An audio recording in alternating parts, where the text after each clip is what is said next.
So let's talk about biases.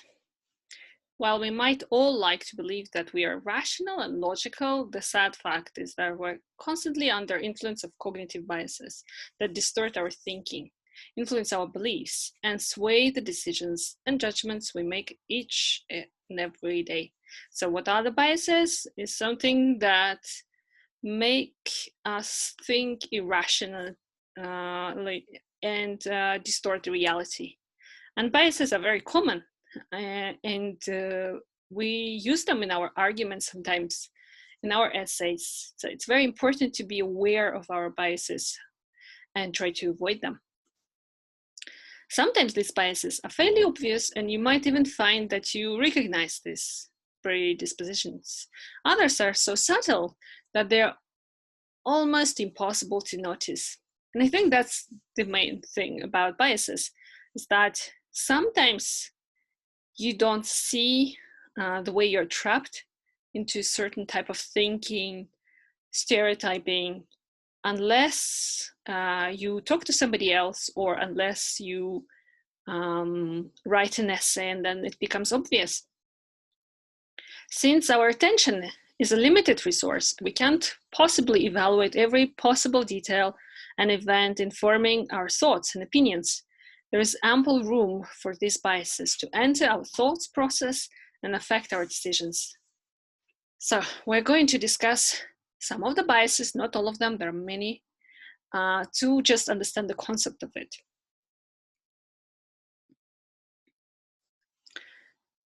First of all, what is unconscious bias? Bias is inclination or prejudice for or against one person or group. So it's only one type of bias, because there are so many different ways in what we can be biased, and it could be against a person or group, or it could be like positively or negatively prejudiced.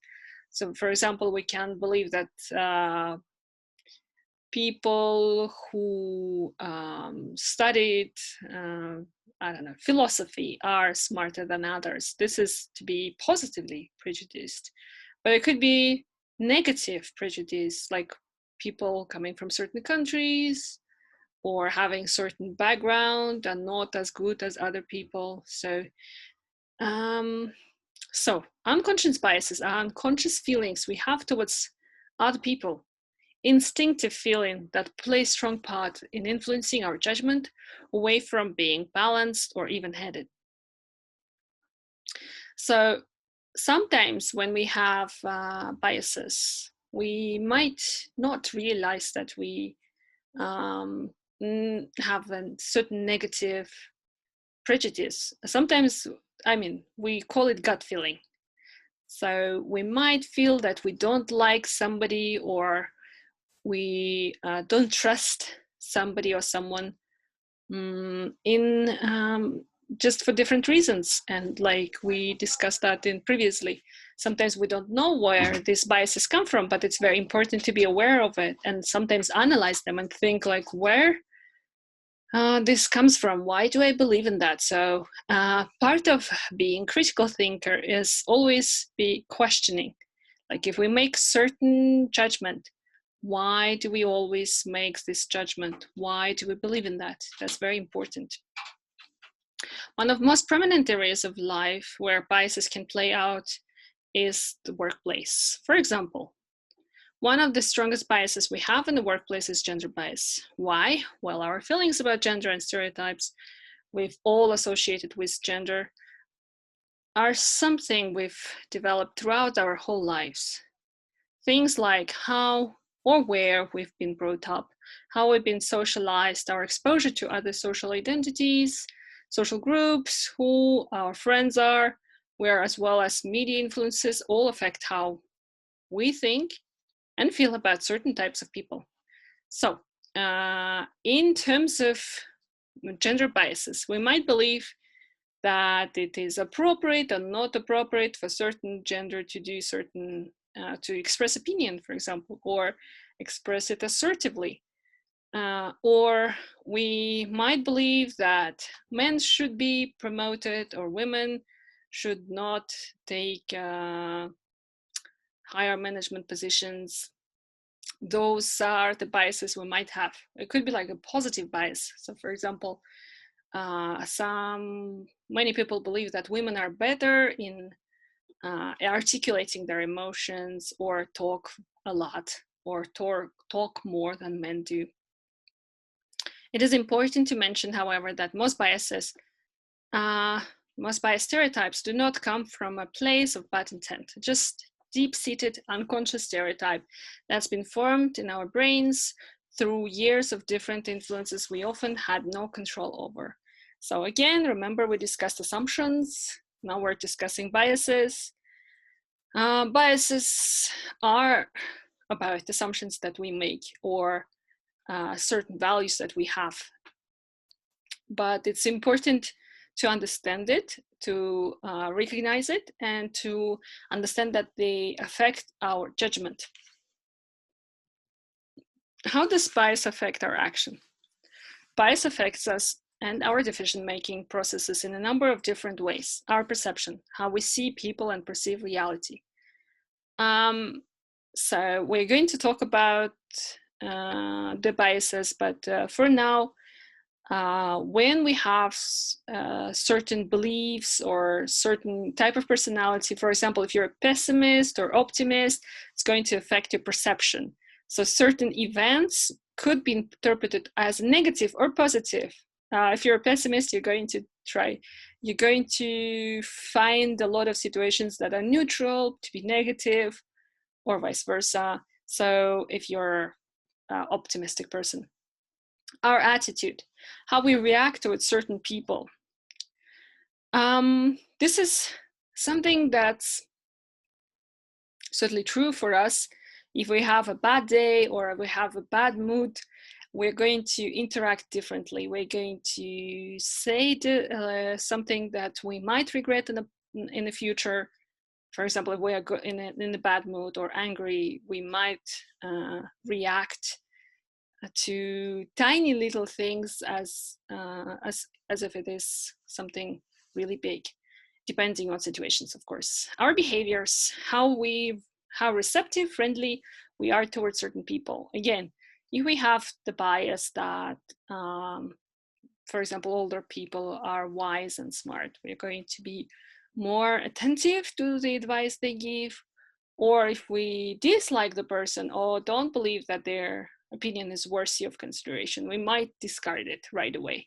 This is, again, how our biases might affect our behavior, perception, attitude, and the behavior, of course. Our attention, which aspect of a person we pay most attention to. So, of course, women, for example, are often judged based on their appearance. So, certain aspects of their appearance going to be more visible or more discussed. So that would be attention. But it could be about certain presentation type. So of course, if you're presenting, there are going to be some certain filters. It could be cultural. It could be, depending on a different context, it could be academic presentation where you have to defend your thesis, and then the attention is going to be to specific methods or scientific explanations, and we might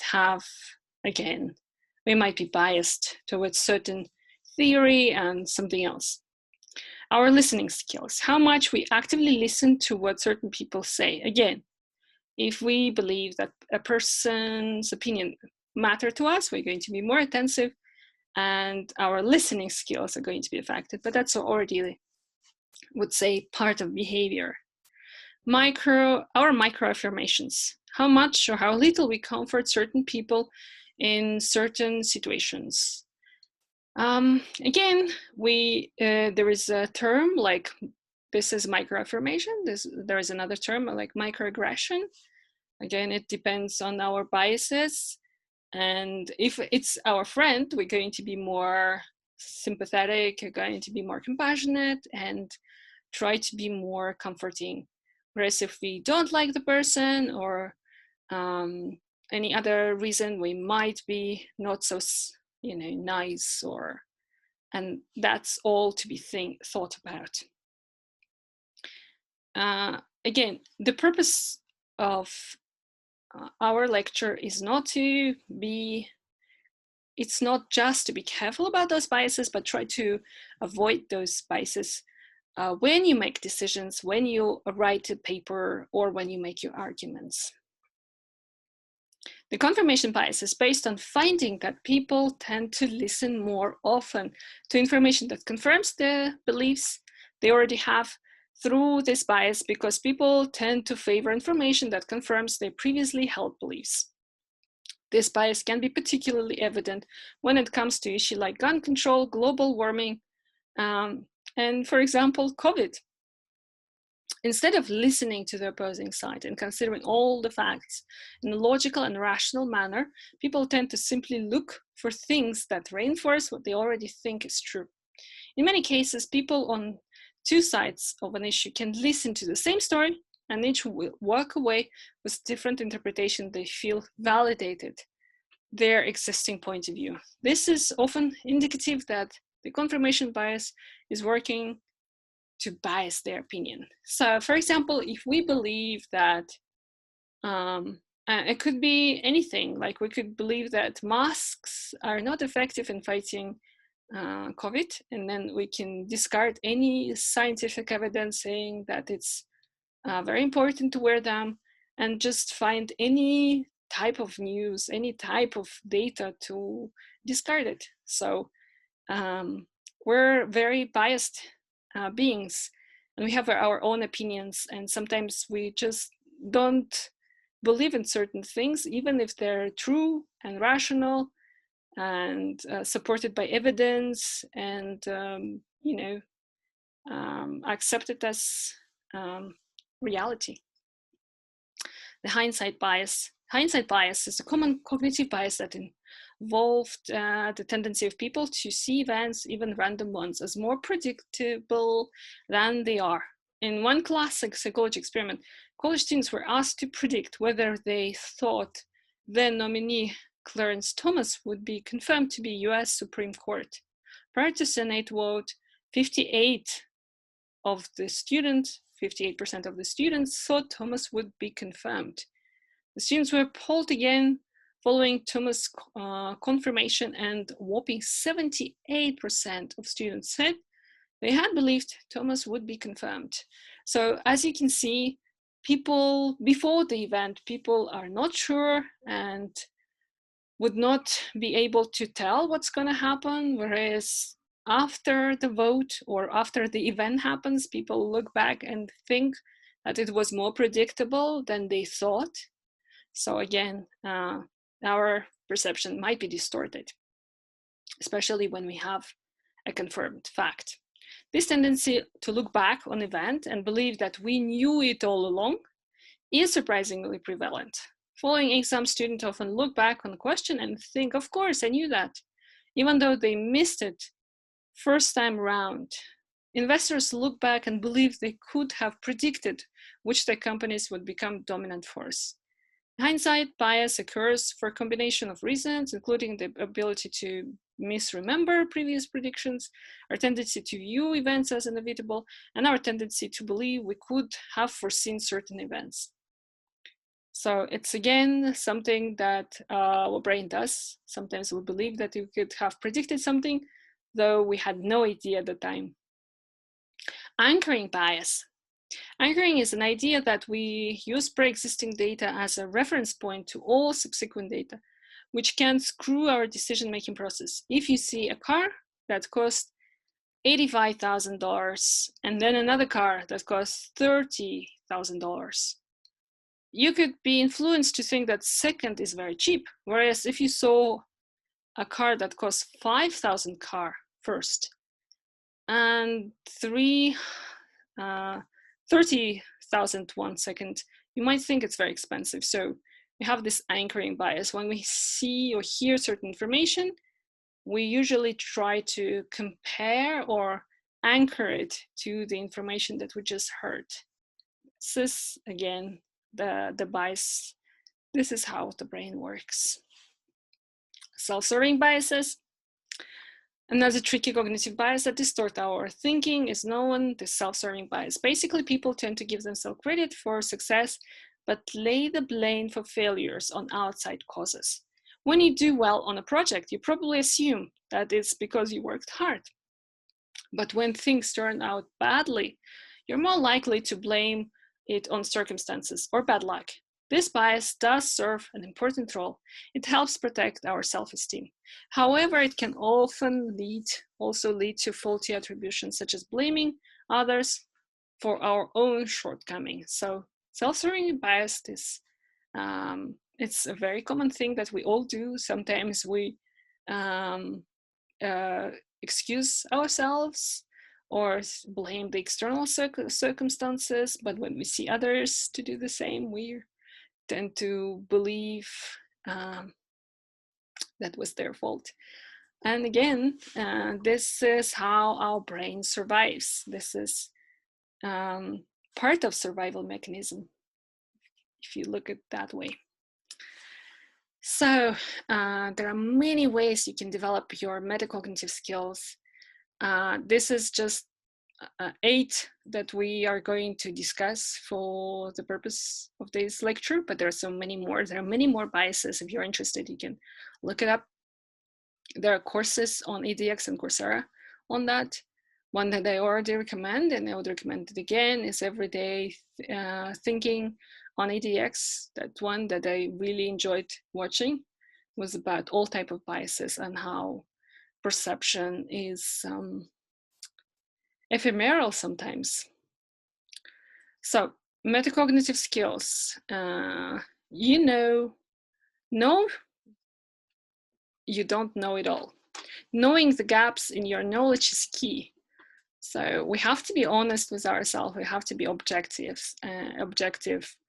in our judgments and think what we already know or what we want to know and how to get there. But in order to fill the gaps, we have to be honest with ourselves to tell like what is really missing, what we really don't know, and how to, and then think about specific strategies how to fill this gap. Set yourself great goals. Goals should be both challenging and realistic. Maybe, there is in a goal setting, there are different abbreviations such as SMART, to how to set the goals. If you're interested, you can Google SMART abbreviation in setting goals. But it's also important that you're realistic in your goals. Sometimes, and I think it's something that I mentioned, when you plan your learning schedule, it's important to be honest and to say how much time you spend on things. And even if you're being overly ambitious, to revise your goals every week to see how much you can really accomplish. Prepare properly. 5 minutes spent preparing is an hour saved later on. Yes, preparation is very important. Planning is very important. React better to feedback you get. Feedback is thought, but not actioned, is wasted opportunity. So I think in terms of feedback, it's really hard to give feedback. It's very hard to receive feedback, especially if it's something negative, because we feel very defensive when we are nervous or when we are being criticized. Feedback, of course, can be positive, but sometimes when we miss something, and I think that's most important, we have to look at the deficiencies, and that's the most difficult type of feedback to receive. So we have to be proactive in searching for feedback, asking for other people to give us feedback and to make changes accordingly. Monitor your performance. I think we discussed the monitoring in the very beginning. Planning, monitoring is extremely important. And the next step is actually assessment. And monitoring our performance can happen in different forms. We can do self-monitoring, seeing if we accomplish certain number of tasks, certain number of words, texts depending on our goals, or it could be done by a teacher. And of course, that's easier when the teacher does this function. Seek out the feedback, something we discussed. So it's important to react better to the feedback, meaning that we are not offended, not angry, and we follow everything. We make respective changes, and we go back and revise the problems. And it's also it's very important to seek out feedback. It improves our knowledge base, helping make better choices. Of course, it's important to find the person who would be competent in giving you feedback. So, for example, if you're doing IELTS test, it's easy to do self-assessment on the sections like reading and listening, but it's very hard on speaking and writing, but it's still possible. It can be done in certain websites. It could be done by a teacher. Keep a diary. This will improve your self-awareness. Diary is a very useful tool, and we can use diary for everything. We can use them for self-reflection and writing down like we can report on our days and how it went and what we did, but we also could keep a diary on learning specifically. So we could write our goals, we could revise our goals, we could write down the problems that we have and try to search for solutions. So for example, it's really hard to focus or to motivate myself. Okay, I would try to find ways how to motivate myself, and then we'll see what works for me, what doesn't work for me. So almost like action research. If you know this method, if you don't know, it's very interesting. You can look it up. Ask yourself good questions. Remember, we discussed this. Asking yourself questions is reflection. Reflection is integral part of metacognitive strategies, and thinking about thinking is basically done through questions. Is this similar to previous task? What should I do first? And what would I do differently next time? That's a very basic set of questions. Of course, you can have a more profound set of questions, and you can actually have a diary in the form of question and answer if you fancy to do so.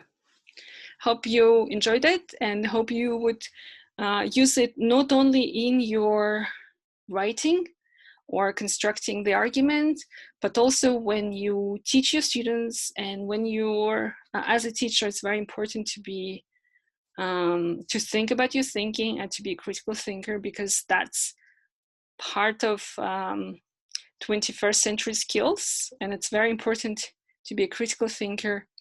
And as a teacher, we have a responsibility to be critical thinkers and to also teach those critical thinking skills to other students.